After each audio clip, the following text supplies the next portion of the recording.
Yeah!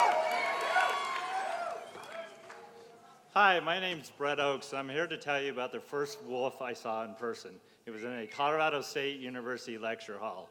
A wolf sanctuary bought an ambassador wolf named Rami. You could feel the excitement in the room. We were going to see a real live wolf. When the representative brought the ambassador wolf out, the audience went silent. And then the next moment, he briefly explained about how to interact with wolves. Then he unclipped him and let him freely roam the lecture hall. The next moment, he left from the stage, went up the left side, sniffing around, and then effortlessly leapt up on the table of my row. The audience oohed and then went silent. As he swaggered along, tail in the air, nostrils expanding, and claws clicking along, I could feel the hairs in the back of my neck standing. You could feel his energy and his confidence. As he passed by me, he glanced those golden eyes at mine, stopped, turned around, and came back in front of me. There in front of me was a 110-pound wolf staring right at me. The next moment, he pressed his snout against my nose. I showed my teeth. He licked them.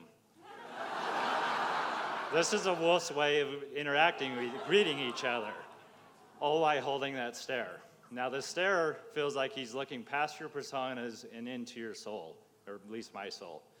The next moment, he moved his snout from my nose and placed his head heavily on my shoulder.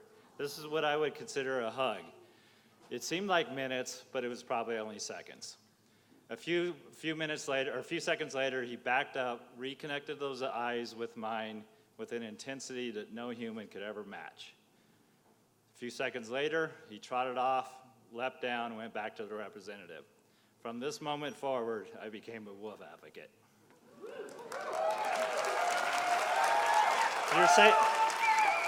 You're saying, cool story, Brett, but are wild wolves dangerous to humans? The short answer is no. There's only been 2 attacks by wild wolves in North America in the last 70 years. Our fear of wolves comes from our shared mythology and storytelling. Wolves have always represented the dark, dire, and dangerous. Stories like the 3 Little Pigs and the Big Bad Wolf, the Boy That Cried Wolf, Red Riding Hood and the Wolf, and also stories like Wolfing Your Food Down, Thrown to the Wolves, and the Wolf in Sheep's Clothing. Wolves had to deal with fake news way before it was cool.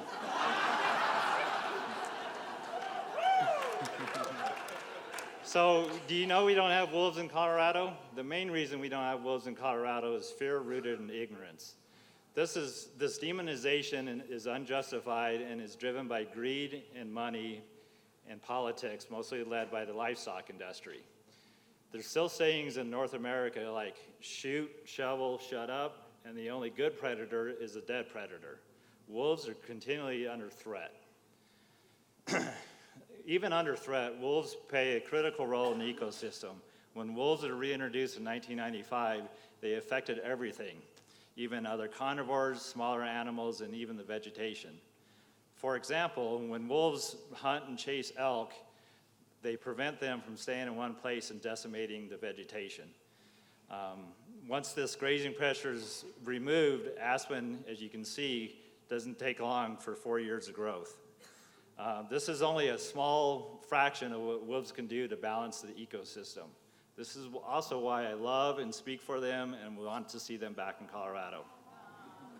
Also, wolves have demonstrate affection, empathy, and loyalty to their family units. They rely on others because collaboration is imperative for their survival. As with us humans, they have a capacity for empathy. This empathy is why captive wolves are used to treat veterans with PTSD, and they also have an uncanny ability to befriend troubled teens. So, for wolves to continue to survive, we need to start speaking for them. We owe this to them. So, fellow humans, let's look at wolves this way. Not a demon, not an idol, just a wolf. So if you're with me, turn to your neighbor and lick their teeth. No, if you're with me, howl your support for this beautiful Italian.